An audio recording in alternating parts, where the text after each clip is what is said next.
Beberapa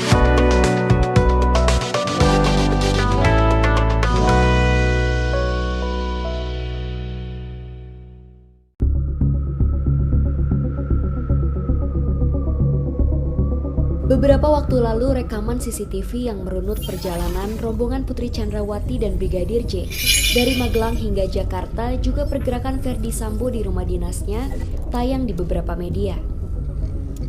Lewat verifikasi dengan metode yang cukup sederhana, melalui sinar matahari dan bayangan, kami mendapatkan sejumlah kejanggalan pada rekaman CCTV tersebut. Meski Polri dan Komnas HAM telah mengakui adanya rekayasa, tapi mereka belum detail menjelaskan bagian penting dalam kasus pembunuhan. Rekaman CCTV yang beredar luas itu memang hasil manipulasi. Jelas rekaman tersebut menghapus banyak scene. Hal itu masih jamak dilakukan karena rekaman berdurasi amat panjang. Sampai di situ, manipulasi masih bisa dikatakan wajar untuk kepentingan meringkas durasi. Tapi menjadi tidak wajar jika dilakukan bukan untuk meringkas durasi, melainkan membuang elemen-elemen penting baik berupa scene tertentu atau objek tertentu dalam frame. Manipulasi yang ini termasuk juga dengan menambahkan elemen-elemen baru atau objek tertentu dalam frame. Misal, mengedit timestamp CCTV. Untuk mengecek lebih rinci, bisa dilakukan metode localization tampering, yakni analisis frame by frame, menghitung histogram dan menampilkan grafik histogram. Karena rekaman CCTV yang beredar adalah gabungan berbagai rekaman yang dijadikan satu, sulit untuk localization tampering. Dalam kasus rekaman CCTV di seputar kediaman Verdi Sambo, cara lain ialah memverifikasi timestamp yang ditampilkan dalam rekaman CCTV. Kami mencoba melakukannya melalui sinkronisasi arah bayangan matahari. Foto ini didapat YouTuber Anjas Asmara. Diduga kuat, foto itu diambil sebelum rombongan berangkat dari Magelang. Mobil patwal ini identik seperti yang muncul di CCTV. Foto itu diambil di depan rumah Sambo di Cempaka Residence. Kamera mengarah dari titik ini ke arah ini. Mobil ini menghadap dari timur ke barat.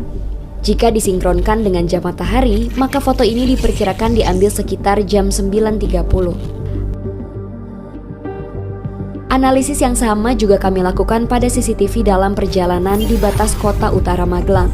Speedcam Tol Semarang KM 431 dan rest area KM 86B di Tol Palimanan. Begitu juga pada rekaman CCTV saat Verdi Sambo pulang ke rumah. Rekaman ini disebut terjadi pada 15:29 waktu Indonesia Barat. Ini sinkron dengan jam matahari pada masa tersebut. Sambo tiba di rumah semenit kemudian.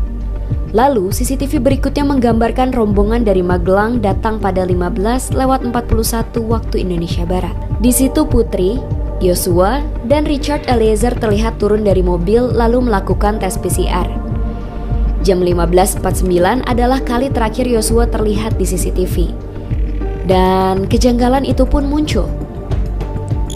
Pada 17.05, Putri disebut pergi ke rumah dinas menggunakan MPV hitam. Laju gerak mobil ini terekam CCTV di sebuah rumah di Jalan Duren 3 Barat. Dalam rekaman itu, MPV yang ditumpangi Putri terekam pada 17.09. Jika mengecek bayangan matahari, waktu dalam CCTV itu tidak cocok. Kami coba mempertajam bayangan mobil ini sehingga terlihat outline bayang-bayang. Hasilnya tetap tidak sinkron dengan jam matahari. Kejanggalan lain pun muncul pada rekaman berikutnya. Menyusul Putri, Sambo terlihat keluar dari garasi rumah di Saguling pada jam 17.10. Jika melihat dari jam matahari pada jam tersebut, bayangan mobil semestinya tak mengarah ke situ. Seharusnya mengarah ke sisi ini. Kami mencoba mengecek adakah objek lain di halaman rumah Sambo yang menghalangi sinar matahari. Misal, pohon atau benda lain sehingga menciptakan bayangan ini. Nyatanya tidak ada.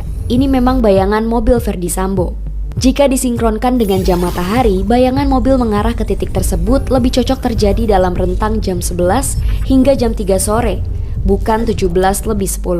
Kuat dugaan rekaman CCTV tidak diambil pada jam 5 sore, seperti yang tertera dalam CCTV tersebut. Indikasi kejanggalan ini sudah diendus Komnas HAM ketika mereka menerima rekaman itu. Ini kami nggak merasa puas dengan CCTV yang kami terima. Ya, Itu dia akui misalnya ketika seolah-olah dia kan pergi ke satu tempat bukan rumah dinas ya. Terus kemudian kalau dilihat di CCTV itu kan patwalnya berhenti. Sebelumnya dibangun keterangan bahwa dia ditelepon setelah terjadi kekerasan seksual dan tembak-menembak. Tapi itu akhirnya diakuinya bahwa sebetulnya itu adalah skenario yang dia buat. Lantas siapa yang melakukan ini semua? Mabes Polri sudah terang-terangan menyebut rekaman CCTV tersebut adalah rekaman yang disita dan disusun oleh Polda Metro Jaya. Pada tanggal 22 Juli, PMJ melakukan prarekonstruksi di Aula BPMJ dengan didasari CCTV di rumah pribadi Saguling yang ditemukan oleh mereka dan sekitar TKP Duren 3 dengan berita acara pemeriksaan yang telah dilakukan oleh Metro Jaya berdasarkan hasil analisa penyidik Polda Metro Jaya. Saat itu penjelasannya Saudara FS tidak di TKP. Selanjutnya pada tanggal 23 Juli dilakukan olah TKP gabungan Polda Metro dan Bareskrim untuk melihat kesesuaian hasil prarekonstruksi.